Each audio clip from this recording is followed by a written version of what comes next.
So let's get into the word right now. चलिए वचन में जाएंगे इस वक्त। The Bible is not an old book, it's even relevant today. देखिए बाइबल जो है कोई पुरानी पुस्तक नहीं है, लेकिन ये आज के युग में भी लागूदार I want you to turn your Bibles with me to the book of Revelation chapter 6, please. और चाहते हैं कि आप अपने बाइबल में निकालें सब प्रकाशित वाक्य की पुस्तक उसका 6वां अध्याय, And let's read from verse 3. पढ़ेंगे उसके 3 वचन You से। know, if you read Revelation chapter 6, देखिए अगर आप पढ़ेंगे प्रकाशित वाक्य का 6वां अध्याय, you know, the Bible speaks about 4 horsemen. वहां पर बाइबल जो है 4 घुड़सवारों के बारे में बताती है। And those 4 horsemen are called the 4 horsemen of the apocalypse. और देखिए वे 4 जो घुड़सवार हैं जो वो कयामत के भी ऐसे घुड़सवार कहलाते हैं। I'm going to talk to you about the red horseman. और चर्चा करने जा रहे हैं लाल घोड़े के बारे में। So with that, I want you to go to verse 3 right now. तो उसके साथ आइए हम जाएंगे इस समय 3 वचन में। It talks about a time when these things will happen. और देखिए उस समय के बारे में चर्चा हो रही है इसमें जो जब ये सारी चीजें घटेंगी। When he opened the second seal, जब उसने दूसरी मोहर को खोला, I heard the second living creature saying, "Come and see." तो मैंने दूसरे प्राणी को यह कहते हुए सुना, आ और देख। Another horse, fiery red, went out, and it was granted to the one who sat on it to take peace from the earth. और फिर 4वां वचन, फिर एक और घोड़ा निकला जो लाल रंग का था, उसके सवार को यह अधिकार दिया गया कि पृथ्वी पर से मेल यानी शांति उठा ले। And the people should kill one another. And there was given to him a great sword. ताकि लोग एक दूसरे का वध करें यानी कत्ल करें, और उसे एक बड़ी तलवार दी गई। Now that's not God on the horse, okay? Please understand that. और देखिए आपको ये बात भी बताना चाहते हैं, ये परमेश्वर नहीं है उस घोड़े पर सवार। It's a demonic being. और देखिए ये एक दुष्ट प्राणी है, God will never kill anybody. क्योंकि आप देखते हैं परमेश्वर किसी को मारेगा नहीं। This horse will move upon the earth. और ये घोड़ा जो है पूरे पृथ्वी पर जाएगा। Read that sentence now. It says, and it was granted to the one who sat on it to take peace from the earth. देखिए वचन में आगे लिखा है, उसके सवार को यानी जो घोड़े पर सवार था उसको यह अधिकार दिया गया कि पृथ्वी पर से मेल यानी शांति उठा ले। Now notice that the rider of the red horse does not bring war and destruction, but all that happens is the peace is taken away. और यहाँ पर गौर करें, उस लाल घोड़े पर जो सवार है, जो घुड़सवार है, वो खुद जाकर लड़ाई नहीं लड़ रहा है, लेकिन वो बस इतना करता है कि शांति को जो है इस पृथ्वी पर से उठा लेता है। Once the peace is taken away, जब एक बार शांति निकाल दी जाती है, man will kill one another. तब लोग एक दूसरे का कत्ल करेंगे। Peace is God's gift to man. शांति जो है परमेश्वर की ओर से दिया हुआ इंसानों के लिए एक भेंट है। You see, when Jesus ascended to heaven, before he could do that, he said, "Peace I leave you, my peace I give to you." हम देखते हैं यीशु मसीह स्वर्ग में जाने से पहले उन्होंने अपने चेलों से कहा कि तुम्हें मैं शांति दिए जाता हूं, मैं अपनी शांति तुम्हें देकर जाता हूं। Peace between men, peace between nations is a gift from God. और देखिए इंसानों के बीच में शांति, राष्ट्रों के बीच में शांति, यह परमेश्वर की ओर से एक उपहार यानी Peace एक is तोहफा है। not the natural state of relationship between men. और देखिए यह शांति जो है इंसानों के बीच की जो संबंधों की स्वाभाविक स्थिति नहीं है। So you see, that's why it says peace will be taken away. और इसी वजह से देखिए यहाँ पे ऐसा लिखा हुआ है कि शांति जो है निकाल दी जाएगी। And once peace is taken away, my friend, और मेरे दोस्त, जब एक बार वो शांति निकाल दी जाती है, men will go for each other's throats. They will kill that person. तो फिर इसके बाद One इंसान another. जो है आगे जाकर एक दूसरे का कत्ल करने लगेंगे। And then the Bible says, notice what it says. There was given to him a great sword. फिर उसके बाद देखिए बाइबल में आगे लिखा गया है ऐसा कि उससे एक बड़ी तलवार दी गई। The horseman on the red horse carries a sword in his hand. हम देखते हैं कि उस लाल घोड़े पर सवार जो घुड़सवार था उसे एक तलवार वो लेके चलता है। You see, red horse, it speaks about bloodshed. आप देख सकते हैं लाल घोड़ा जो ये बहाए हुए लहू, खून बहाए जाने के बारे में बोलती है। Now this is, the Bible does speak about a war that is coming across the planet Earth. और देखिए बाइबल जो है एक युद्ध के बारे में बताती है यहाँ पर, जो पूरे पृथ्वी पर फैलेगा। It will not be restricted to one geographical location on the earth. It will spread across the whole earth. और देखिए यह लड़ाई जो है धरती के किसी एक ही भौगोलिक क्षेत्र या इलाके में या प्रांत में नहीं होगा, पूरी धरती पर हो जाएगा। The Bible does speak about this. और देखिए बाइबल इसके बारे में बोलती है, What many people refer to as World War III. और जिसे बहुत सारे लोग इस प्रकार से मानते हैं कि तृतीय विश्व युद्ध। Are we on the brink of World War III?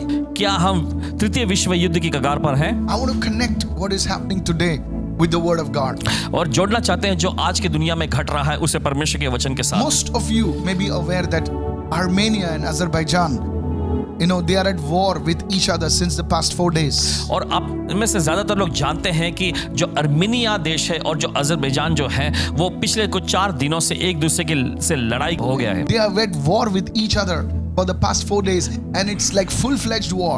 और देखिए पिछले 4 दिनों से इन दोनों देशों के बीच में जंग छिड़ी हुई है, बुरी तरह से जंग छिड़ी हुई है. For those of you who don't know where's Armenia and Azerbaijan, these are two small countries along the border of Iran and Turkey.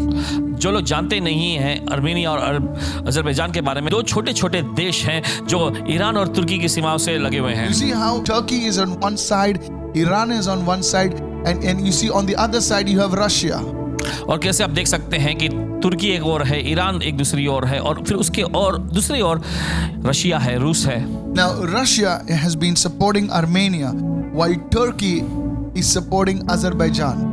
और रशिया जो है वो रूस अर्मेनिया को सहायता कर रहा है इसमें, और तुर्की जो है वो अजरबैजान को मदद Now कर रहा this है. is what is happening now. और ये सब हो रहा है. And experts are fearing that Russia may order an attack on Turkey. और जो विशेषज्ञ लोग जो हैं इसके बारे में थोड़ा वो भय से भरे हुए हैं कि वे सोच रहे हैं कि रूस जो है वो तुर्की पर हमला करेगा. Now these are not my interpretations. This is happening in the newspapers. You can check it out. और देखिए पासवान जी का ये अनुवाद नहीं है, लेकिन ये अखबारों में मिल रहा है, तो आप पता लगा सकते It is हैं. in the magazines. और ये मैगजीन में छपकर आ रहा It है. is reported that Pakistan has also sent troops to fight on behalf of Azerbaijan. और ऐसा भी माना जा रहा है कि पाकिस्तान भी जो है अपने दल को भेजेगा कि वो जाकर अजरबैजान के पक्ष में लड़ाई लड़े. So this is what is happening. तो ये सब हो रहा है. Now Church of God, we need to be wise with what is happening right now. और परमेश्वर कलीसिया देखिए हमें बहुत ही बुद्धिमान और चौकन्ना होना ये जानने के लिए कि क्या चल रहा है सब. If Turkey orders an attack, there will be a terrible war between Russia and Turkey. और देखिए अगर तुर्की जो है हमला कर दे तो देखिए बहुत भारी जंग हो जाएगा रूस और तुर्की के बीच में. The other superpowers will also join in this. और जो दूसरी महाशक्तियां हैं वो भी इसमें हिस्सा ले लेंगी. You see, on the other hand, और दूसरी ओर हम देखते हैं two of the biggest superpowers of the world right now, India and China, are face to face amid border tensions for several months now. और दूसरी ओर हम देखते हैं इस विश्व की 2 महाशक्तियां जो कि एक है भारत और दूसरी है चीन, जो है कई महीनों से आमने सामने सरहदों पर खड़ी हैं, तैनात हैं. You see, there is so much of friction happening at the border. आप देख सकते हैं सरहदों पर बहुत ही बुरा माहौल फैला हुआ है. And if that was not all, अगर इतना ही काफी नहीं, China and the nation of Taiwan, they are on the brink of war.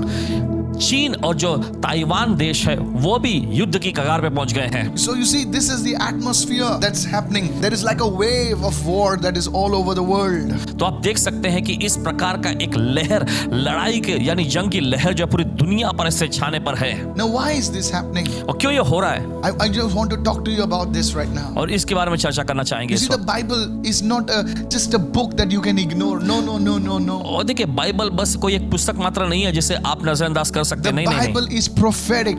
Bible जो है भविष्यवाणी के तौर पे It है. not only tells you what is going to happen today, but it will also tell you what's coming. और देखिए सिर्फ आपको यही नहीं बताती कि क्या आज हो रहा है, लेकिन क्या आने वाला है इसके बारे में भी जानकारी देती That's why है. you must read the Bible. और इसी वजह से आपको बाइबल पढ़ने की That's जरूरत why है. you must need to get into. There is a need for us to get into the Word of God. और इसी वजह से देखिए बहुत सख्त जरूरत है कि हम परमेश्वर के वचन में जाएं. Now I want to show you what is the root of all wars happening in the world today, whether be it war between nations or be it war between people or anybody. और देखिए पूरे दुनिया भर में जो जंग छिड़ी हुई, चाहे राष्ट्रों के बीच में या फिर लोगों के बीच में या किसी भी प्रकार की जंग, इसकी मुख्य जड़ क्या है? Go to the book of James chapter 4 right now. चलिए निकालेंगे याकूब की पुस्तक में उसका 4था अध्याय. And let's read from verse 1 onwards. और आइए पढ़ेंगे पहले वचन से. Where do wars and fights come from among you? तुम में लड़ाइयां और झगड़े कहां से आ गए? In other words, the Bible says, what is the origin of wars and fights among you?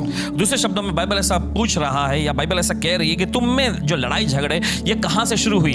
Do they not come from your desires for pleasure that war in your members? क्या उन सुख विलासों से नहीं जो तुम्हारे अंगों में लड़ते भिड़ते हैं? It says, you lust and you don't have. तुम लालसा रखते हो और तुम्हें मिलता नहीं. Another word for lust is you crave, you desire deeply, intensely, and you don't have. दूसरे शब्दों में तुम लालच करते हो, गंभीर एकदम भारी तौर पे उसकी लालसा करते हो और तुम्हें मिलता नहीं. So what do? तो तुम क्या करते हो? You murder and you covet. इसलिए तुम क्या करते हो? तुम हत्या करते हो, तुम डाह करते हो And yet you cannot obtain. और फिर भी कुछ प्राप्त नहीं कर पाते. The issue is about having things, and when we cannot get those things, people murder, people manipulate, people steal, and still they cannot obtain, still they cannot get what they want.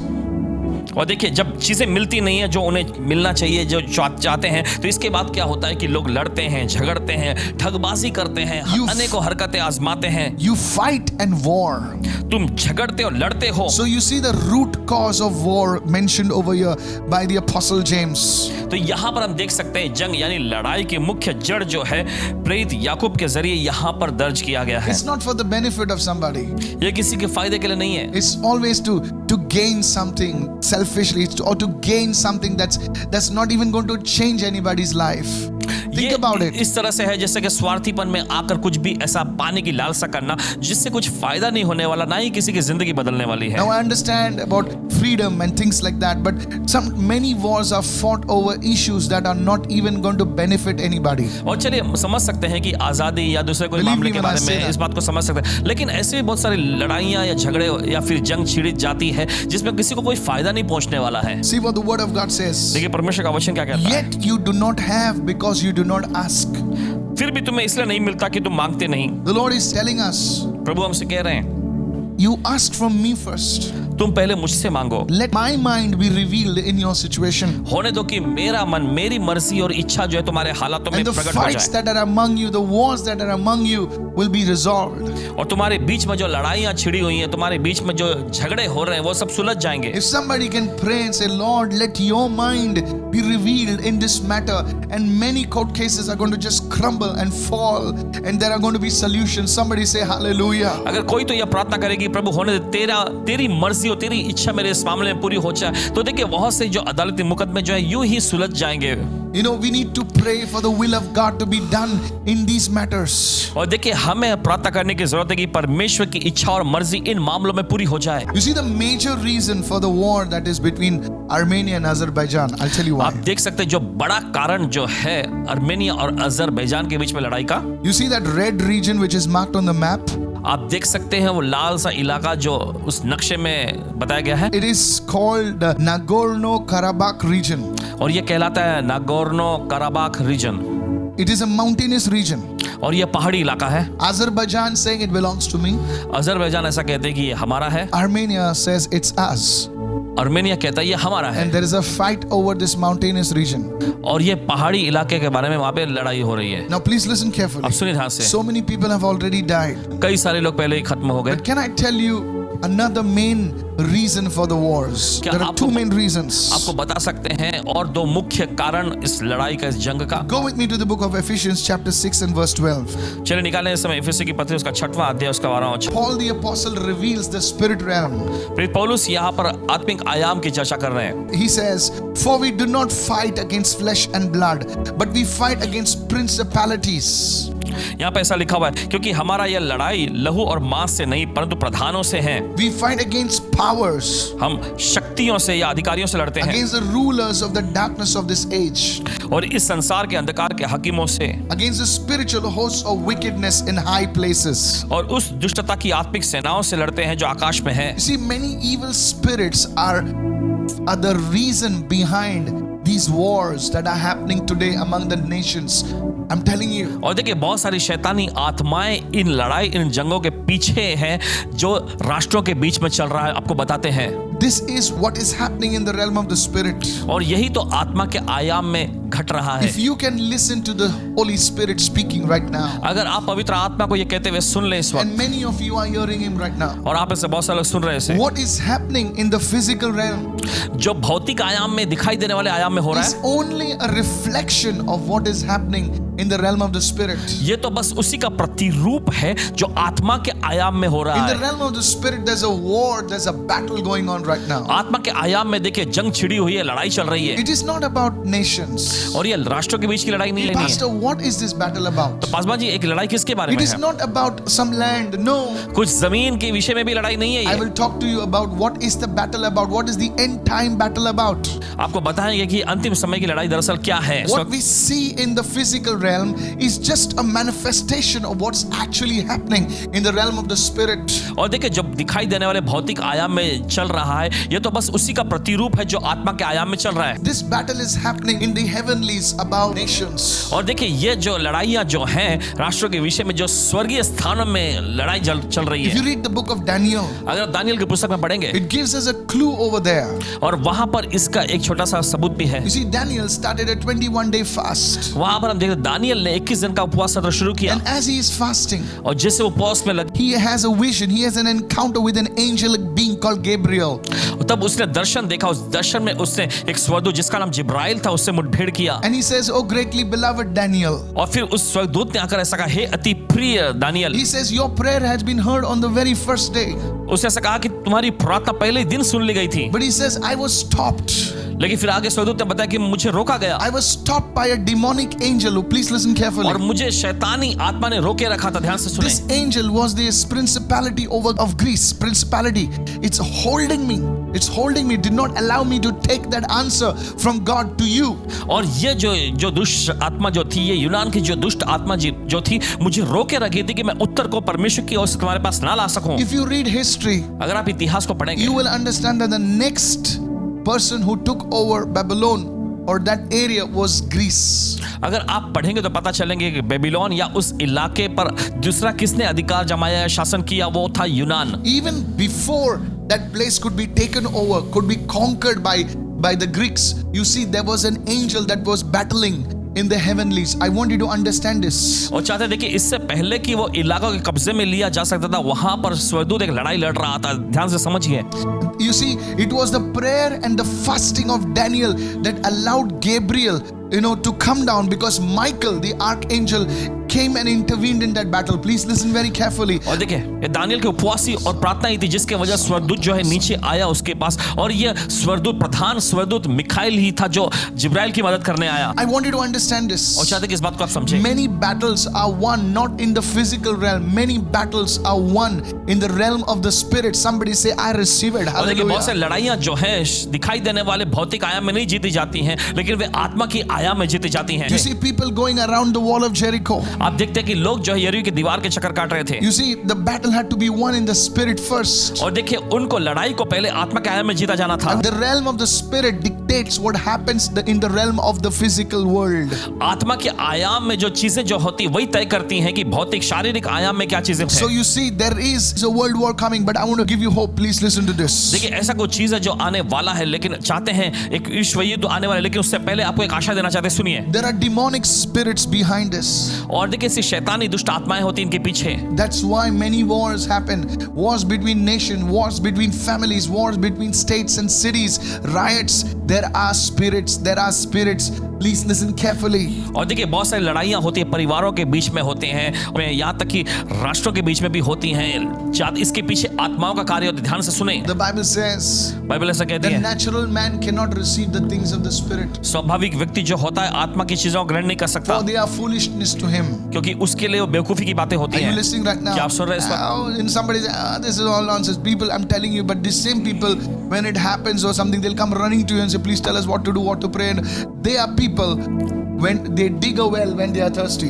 और देखिए, वे पहले इन सारी बातों का मजाक उड़ाते हैं, लेकिन फिर जब उनके साथ कुछ होने लगता है तो फिर दौड़कर आते हैं और कहते हैं, बताइए भी हमें क्या करना चाहिए, कैसे हम इससे बच सकते हैं। ये ऐसे लोग हैं, जब वे प्यासे होते हैं तब कुआं को खोदना शुरू करते And many हैं। people die in the process because you see, you don't dig a well when you're thirsty.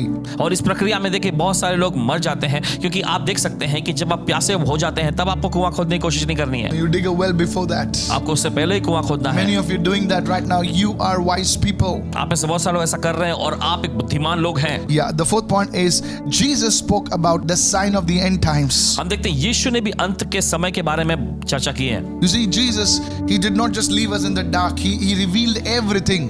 और देखिए, यीशु बस यूं ही अंधकार में हमें छोड़ते नहीं और सारी बातों की चर्चा करते हैं, Because you see, he cannot leave us in the dark. He is the light of the world. क्योंकि आप देखते हैं वो हमें अंधकार में नहीं छोड़ सकता, क्योंकि जगत की ज्योति वही है। Go to Matthew 24 right now. चलिए निकालेंगे मत्ती का 24वां अध्याय इस And वक्त। let's read from verse 3 now. और आइए पढ़ेंगे उसे 30वें वचन से। Now, as Jesus sat on the Mount of Olives, और जब यीशु जैतून पहाड़ पर बैठा, so the disciples come to him privately. तो आप देखते हैं जो चेले जो थे एकांत में उसके पास आए। You see, if you want to know secrets from the Lord, देखिए, अगर आपको प्रभु से कुछ रहस्य जानना है you need to meet the Lord privately. तो आपको प्रभु से एकांत में यानी गुप्त में मिलना You पड़ेगा। know, you want to learn secrets, you need to have revelations. This is where God starts revealing things in the secret. Many people do not have a personal private prayer life. और अगर आपको प्रभु से कुछ सीखना है या फिर कुछ प्रकाशन पाना है तो देखिए आपको प्रभु के पास गुप्त और एकांत की स्थिति में आने की जरूरत है। देखिए बहुत सारे लोगों के पास प्रभु के साथ उस गुप्त समय में बिताया जाना और प्रार्थना का जीवन नहीं होता। God will reveal secrets to you that He has not revealed it before. People of God, in these end times, you need to develop your personal prayer life. देखिए परमेश्वर ऐसे रहस्यों को आप पर उजागर करेगा जो पहले कभी उसने आप पर नहीं किया था। जरूरी कि इस अंत के समय में आपके पास व्यक्तिगत प्रार्थना जीवन होना चाहिए। And you know what the disciples say? Tell us when these things will take place. और देखिए चलो ने आके पूछा कि हमें बता कि ये बातें कब होंगी। Second, they asked him, what will be the sign of your coming and what will be the sign of the end of the age?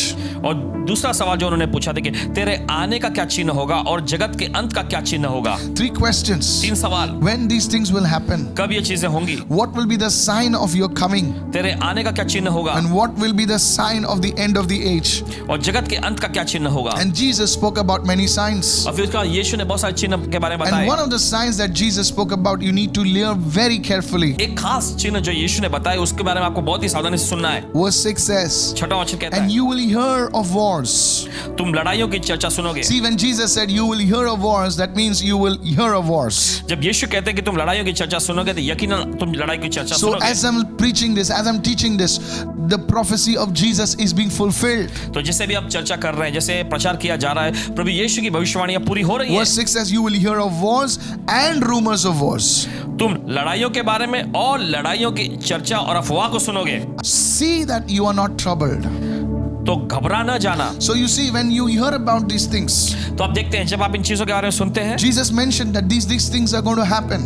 यीशु आगे बताते हैं कि इनका होना अवश्य है। But we should not be troubled. We should not lose our mind and sleep over these things. लेकिन हमें घबराना नहीं है, हमें बेचैन होकर अपनी इन चीजों में खोए नहीं रहना For है। all these things must come to pass, but the end is not yet.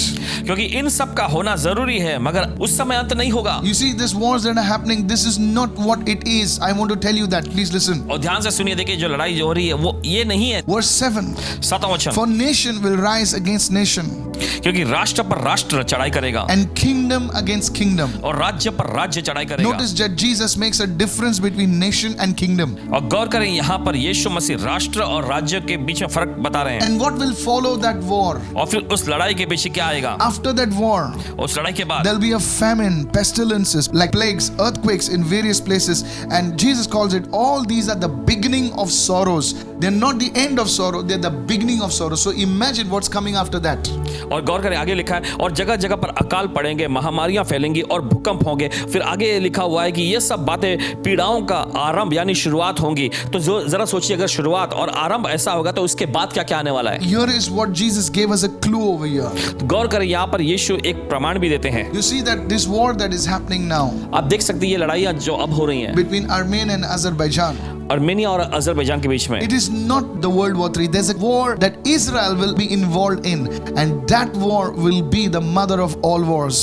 और देखिए ये वो तृतीय विश्व युद्ध की लड़ाई नहीं है, लेकिन वो एक लड़ाई जो छिड़ेगी जिसमें इजराइल भी खुद शामिल रहेगा, वही सबसे बड़ी मुख्य लड़ाई होगी। That will be World War III. और वही कहलाएगा तृतीय विश्व युद्ध। This is just a small thing that God is speaking about over here, the wars and the rumors of wars. He says, don't be alarmed by those things. और ये तो एक छोटा सा देखिए नजारा जैसा कहें, प्रभु कहते हैं कि लड़ाई और लड़ाइयों की चर्चा सुनोगे और ये सारी बातों में घबरा नहीं जाना है। And that will happen during the tribulation. और ये उपद्रव के समय काल में होगा। I want you to be happy. The good news is this, that the church of Jesus Christ, those who believe in the Lord Jesus Christ, the Holy Spirit will snatch them away and take them away. लेकिन Hallelujah. अच्छी खबर आपको ये भी बताते हैं कि जो लोग That's Prabhu the good Yeshu news. मसीह में विश्वास करते हैं, जो कलीसिया प्रभु यीशु मसीह में विश्वास करते हैं, वे लोग, वे कलीसिया जो है पवित्र आत्मा के द्वारा उठा ली जाएंगे। Those who have been walking in the ways of God, वे लोग जो प्रभु के मार्गों में चलते हैं, waiting for the Master to come, स्वामी के आगमन के इंतजार में रुके they'll हुए be हैं, snatched away and taken away.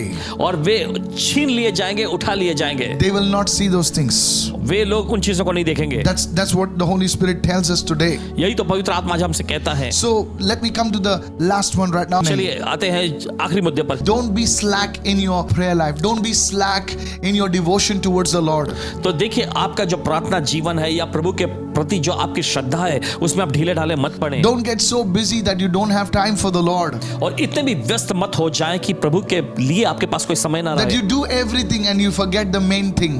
कि आप सारी चीजों को करते हैं लेकिन मुख्य चीज जो है उसको ही आप भूल जाते हैं। Sometimes we do everything except the main thing. और देखिए कभी कभी क्या होता है कि हम उस मुख्य चीज के अलावा बाकी सारी चीजों को करते हैं। You need to take your family and build your family on the word of God. और देखिए जरूरी है कि आप अपने परिवार को साथ में ले और अपने परिवार को परमेश्वर के वचन में बनाएं। Sometimes we can pray all over the world but not pray in our own family. कभी कभी क्या होता है कि हम पूरी दुनिया के लिए तो प्रार्थना करेंगे और लेकिन अपने परिवार के साथ अपने परिवार के लिए प्रार्थना नहीं करते। That's why I believe इसलिए विश्वास करते हैं that God made every home a church today. कि Hallelujah. परमेश्वर ने हर एक घर को कलीसिया बना दिया है। Your house. आपका घर। You see, maybe you were going somewhere earlier for prayer. Now your house has become a house of prayer. Come on, लेकिन somebody. पहले आप कहीं और जाया Receive करते थे it. प्रार्थना के लिए, लेकिन अब ऐसे हालात में आपका घर ही खुद प्रार्थना का घर बन Now गया you है। are forced to pray at home. अब आप मजबूर हो गए कि अपने घर में ही Husband प्रार्थना and करें। wife and children are forced to pray at home. I'm not saying that it is a force, but please excuse my terminology. But you see, today in your house there is prayer happening.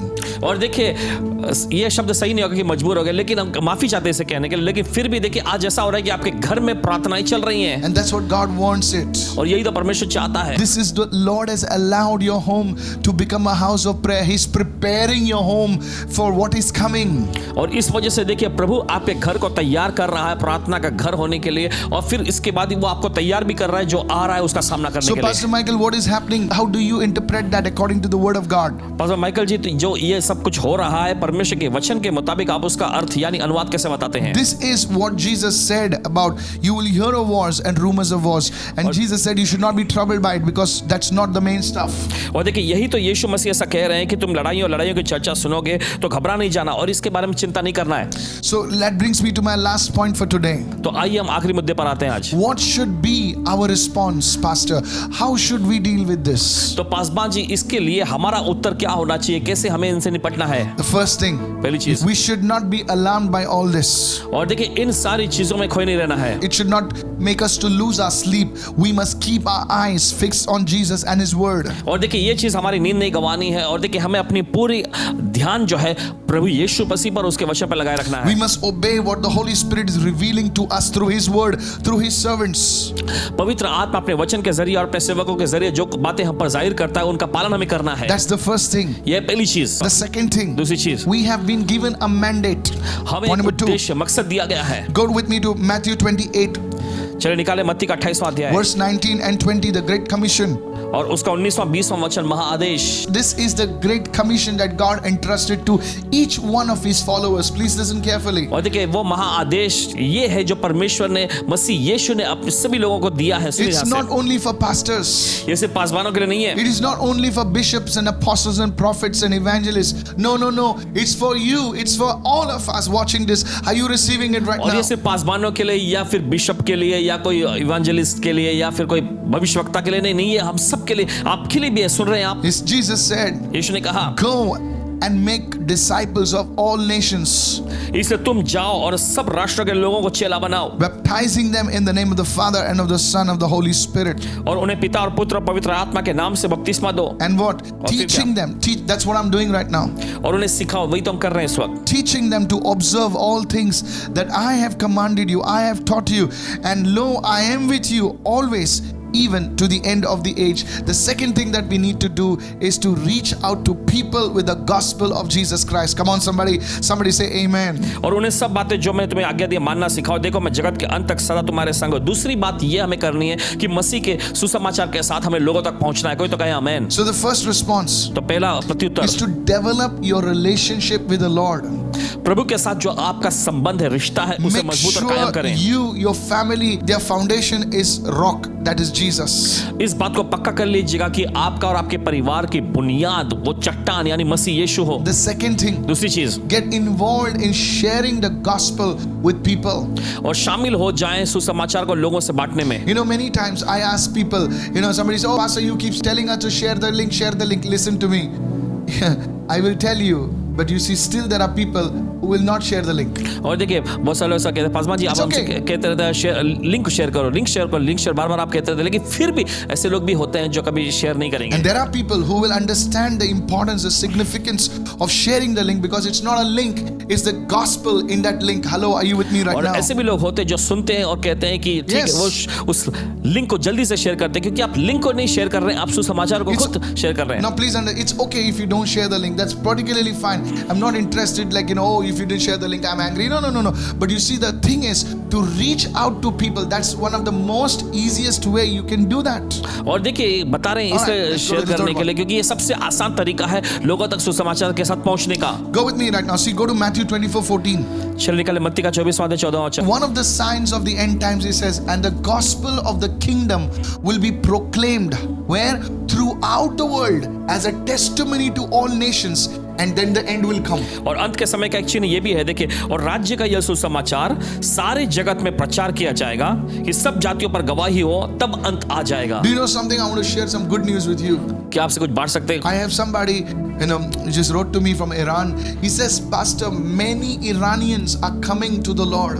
और देखिए Iran के Believe किसी me when I'm saying मित्र ने बताया कि बहुत सारे जो ईरान के निवासी हैं प्रभु में आ रहे हैं He विश्वास says, करके. many thousands of Iranians, God bless them, they are coming to the knowledge of Jesus Christ. और हजारों की तादाद में जो ईरानी लोग हैं मसीह यीशु के सुसमाचार के ज्ञान में आ रहे हैं. That's the biblical Persia in the Bible. और बाइबल के मुताबिक पर्शिया नाम दिया गया उसे. You see, this never happened before, देखिए पहले कभी नहीं हुआ था, but it's happening now. लेकिन अब ये हो रहा And है the gospel is being preached. क्योंकि सुसमाचार प्रचार किया जा रहा है. So again, what is the first one? तो पहला Developing मुद्दा- your relationship, your personal life, your family, their life, relationship with God on the rock that is Jesus Christ. The second thing is to share the gospel. Make every effort to preach the gospel, to share the gospel in whatever way you can, you are able to. Are you listening right now? और देखिए पहला मुद्दा यह है कि आपको प्रभु के साथ जो आपका रिश्ता जो है उसे मजबूत करना है. आपको और आपके Yes. परिवार का जो बुनियाद जो है चट्टान पर मसीह यीशु पर आपको स्थिर बनाना है. और उसके बाद दूसरा मुद्दा आपको यह करना है कि कैसा भी किसी भी तरीके से आप सुसमाचार को लोगों तक पहुंचाए. जो भी माध्यम आपके पास है उसके जरिए वचन का प्रचार करें, लोगों तक सुसमाचार को पहुंचाए. Why am I online? और क्यों हम ऑनलाइन आते It's हैं? not to become famous. मशहूर होने के लिए नहीं. No. नहीं, बिल्कुल नहीं. It's so that we can obey the mandate of our master. ताकि ऐसा करके हम हमारे स्वामी का जो मकसद जो है, जो काम हमें दिया गया है उसे हम पूरा कर सकें. The third one, तीसरा है what should be our response? हमारा प्रत्युत्तर क्या होना चाहिए. The third one, write this तीसरा है, down. लिख लीजिए. Go with me to 2 Corinthians 10 and verse 3. और निकाले दूसरा कुरिन्थियों उसका 10वां अध्याय 3रा वचन. I want to tell somebody watching me right now. और कोई जो देख रहे हैं उनसे हम कहना चाहते हैं इस Now, समय. Paul gave us a clue over here. देखिए प्रेरित पौलुस ने यहाँ पर एक प्रमाण दिया. He says, for though we walk in the flesh, though we walk in the natural realm, we do not war, we do not fight according to the flesh, we do not war according to the natural ways. देखिए वचन में ऐसा लिखा है, क्योंकि हालांकि हम शरीर में चलते फिरते हैं तो भी शरीर के अनुसार यानी शरीर के मुताबिक हम लड़ाई नहीं लड़ते हैं. Read verse 4 right now.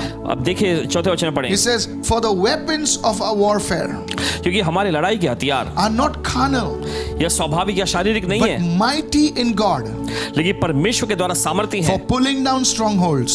मजबूत गढ़ों को ढा देने के लिए. So you see, every Christian has been given weapons, not physical weapons, but spiritual weapons. तो आप देख सकते हैं हर एक मसीही को जो है हथियार दिया गया है, शारीरिक भौतिक हथियार नहीं लेकिन आत्मिक हथियार. Every child of God has spiritual weapons.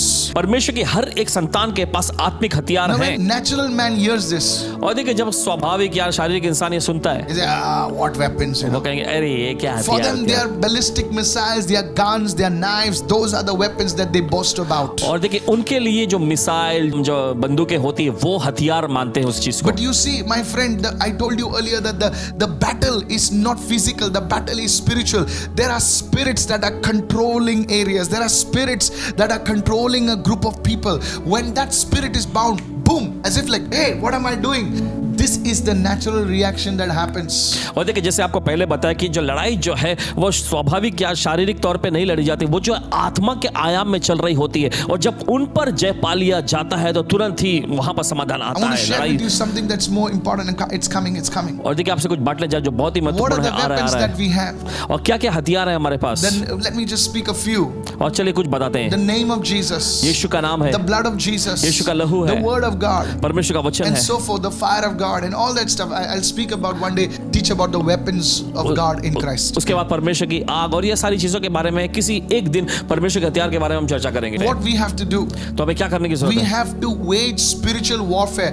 We have to pray for the nations. और देखिए हमें आत्मिक लड़ाई में हिस्सा लेना है, हमें राष्ट्रों के लिए प्रार्थना करने की जरूरत है। Now many Christians, देखिए बहुत सारे मसीह they are only bless me Christians. वे सिर्फ मुझे आशीष दो वाले मसीह हैं। Bless my cat, Lord. मेरी बिल्ली को आशीष दे। She's not drinking milk today, Lord. और प्रभु आज वो दूध नहीं पी रही। And these are the type of prayer requests that we sent. और देखिए इस प्रकार की प्रार्थना गरज जो हमें मिलती है, Now, nothing wrong with that. इसमें कोई खराबी नहीं I है। love animals. जानवरों से बहुत प्यार है। Oh Lord, bless me with a job. Of course, O of प्रभु मुझे course. नौकरी से आशीष दे। यकीनन यकीनन Lord, touch my finances, oh God. प्रभु मेरे पैसों को छू ले प्रभु। Perfectly fine. ठीक है अच्छे But से। you see, many, 99% of the Christians, there was a survey, they never pray for their nation. They never pray for anything that is beyond them. Please don't get mad at me, but this is the truth. The Holy Spirit is speaking through me to tell you this. और देखिए इस प्रकार का सर्वे किया गया जिसमें से ऐसा पता लगाया कि 99% मसीही लोग जो हैं कभी अपने राष्ट्र के लिए प्रार्थना नहीं करते हैं और ना ही अपनी चीजों से आगे आगे जाके प्रार्थना They करेंगे। don't find time to pray for themselves. What will they pray for the nation?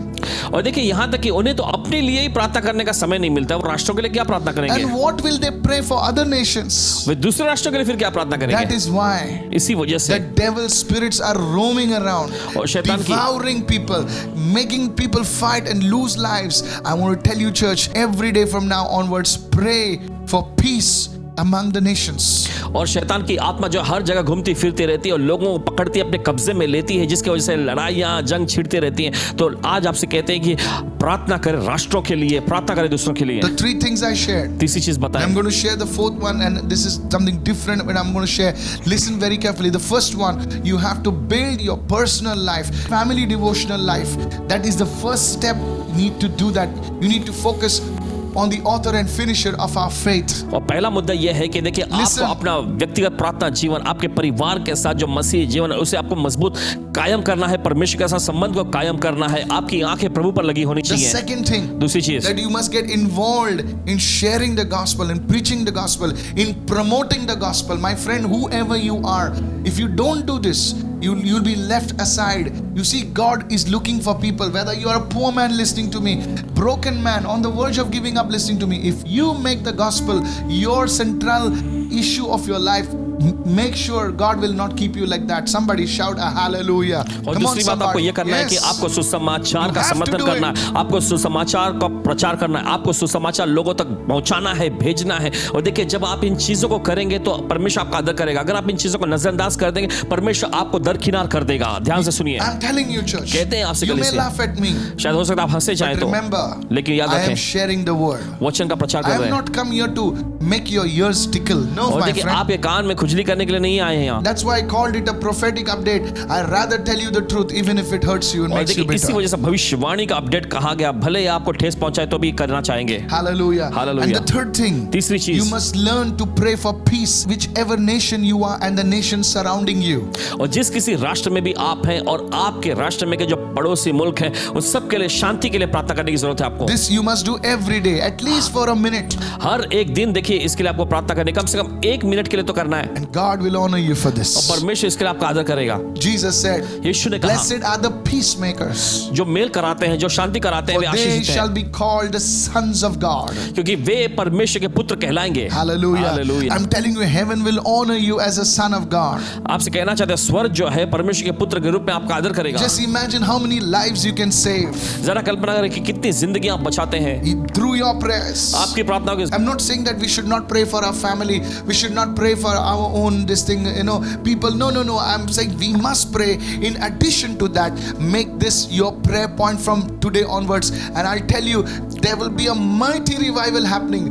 This is the voice of the Holy Spirit speaking right now. और देखिए ऐसा नहीं कह रहे हैं कि आप अपने लिए, Yes. अपने परिवार के लिए प्रार्थना न करें। नहीं। उसके साथ साथ आप इस मुद्दे को भी जोड़ लीजिएगा। तो आपको बताना चाहते हैं कि ऐसा करके एक बड़ी बेदारी आ जाएगी जो पवित्र आत्मा आपसे कह रहा And है। lastly, I want to say this. और आखिर में कहना चाहते हैं Pastor, Paswan ji, can you summarize what you're saying? और जो आप बता रहे हैं ये सारी बातों को अच्छे से विश्लेषण करके I बताएंगे। will summarize right now. ठीक है, बताएंगे। Are we on the brink of World War III? क्या हम तृतीय विश्व युद्ध के कगार पर हैं? No. नहीं। Listen carefully. सुनिए ध्यान से, Hear me well. अच्छे से सुने। Why? क्यों? Because Jesus said, क्योंकि यीशु ने कहा you will hear of wars. तुम लड़ाइयों के बारे में Not सुनोगे, war. You will hear of wars and rumors of wars. In other words, there will be many wars like this. और तुम लड़ाइयों के बारे में और लड़ाइयों की चर्चा को सुनेंगे। दूसरे शब्दों में इस प्रकार की बहुत सारी चर्चाएं होंगी लड़ाइयों के बारे में। Now, what the enemy is doing, now listen carefully. आप सुनिए शत्रु क्या करता है। What Satan is trying to do. शत्रु शैतान क्या करने की He कोशिश करता है। knows his time is short. वो जानता है कि उसका समय बस थोड़ा ही बचा है, So what he's trying to do तो वो is, क्या करने की कोशिश कर he रहा है। knows the Bible better than most Christians at और least. देखिए बाइबल को वो ज्यादा जो मसीह लोग हैं उनसे ज्यादा जानता है वो। You don't know this, read your Bible. अगर आप नहीं जानते बाइबल पढ़िएगा। You'll understand. He's trying to hasten things to happen in the world today. और देखिए चीजों को वो जल्दबाजी से उतावली से करने की कोशिश कर रहा है दुनिया में But आज, God will not allow it to happen. Hey, लेकिन परमेश्वर ऐसा होने की इजाजत नहीं देगा। what He has decided, only at that time it will happen. जो परमेश्वर ने ठाना है उसी समय पर ही होगा। Are you listening right now? क्या सुन रहे हैं He's सब? trying to fast forward things. I'm telling you. He says, "Come on, let me just see how much destruction I can cause." But my friend, that's why this word is come to you. और देखिए शैतान उतावली में लगा हुआ है, वो कहता है कि जितने जल्दी मैं इस तबाही को ला सकता हूँ ला दूंगा। नहीं नहीं नहीं दोस्तों, लेकिन ये वचन आपके पास आ रहा There है। is a time for the enemy to act. So he's trying to come a little ahead of the time. He's over anxious. और शैतान का देखिए काम करने का, शत्रु का काम करने का एक समय होता है, लेकिन देखिए वो उतावली में आके उत्सुकता में आके पहले ही आने की कोशिश कर रहा है। Hallelujah. Hallelujah. My friend, मेरे दोस्तों, you are the salt of the earth. आप इस पृथ्वी के नमक हैं। You have to bring change. आपको बदलावट को लाना चाहिए। Begin to pray, Lord, let there be peace in my nation. Let righteousness and justice prevail in my nation, oh God. And guess what? It will happen. आपको प्रार्थना करनी चाहिए, प्रभु मेरे राष्ट्र में बदलावट लेकर आ प्रभु, होने दे प्रभु, धार्मिकता सच्चाई और न्याय इस राष्ट्र में आए। देखिए फिर ऐसा होगा। There will be a mighty wave of the Holy Spirit. पवित्र आत्मा की एक बहुत बड़ी लहर आ जाएगी। I saw in the spirit, I saw a vision where sheaves of grain are falling like that. There is nothing touching them, but a wind is coming and touching them. They are falling. It is happening. My friend, please listen to the voice of the Holy Spirit. God is speaking to you and He will use you as an end time instrument. Can you say yes to the Holy Spirit? Paswan ji ने सपने में देखा कि गेहूं का पुआल जो है ऐसे नीचे You're जाता falling है, like ऐसे गिर रहा है, लेकिन कुछ और नहीं, बस एक ऐसी आंधी चली और गिरने लगे। मेरे दोस्त आपको बताना चाहते हैं इस अंत के समय में परमेश्वर देखिए आपका इस्तेमाल करेगा बहुतों के जीवन को बचाने के लिए। These are the end time prayer warriors. ये अंत के समय के प्रार्थना योद्धा है। God is looking for Daniels. परमेश्वर दानियलों की तलाश में है। God is looking for Esthers. परमेश्वर एस्तर लोगों की तलाश में God है। is looking for Nehemiahs. परमेश्वर नहम्याह लोगों की तलाश Will में you है। be that person? क्या आप वो व्यक्ति बनना चाहेंगे? God will lift you up. परमेश्वर आपको ऊंचा Your name उठाएगा, will be remembered. आपका नाम याद किया I जाएगा। prophesy, listen to me carefully. भविष्यवाणी करते याद रखिए, Because of सुनिए। you, आपकी वजह से your family and the coming generations will be blessed if you say yes to the word of the Lord. आप और आपका परिवार और जो आने वाली पीढ़ी वो भी आशीषित होगी अगर आप परमेश्वर के वचन को हाँ Lift your कहते hand हैं। and say, use me, O God.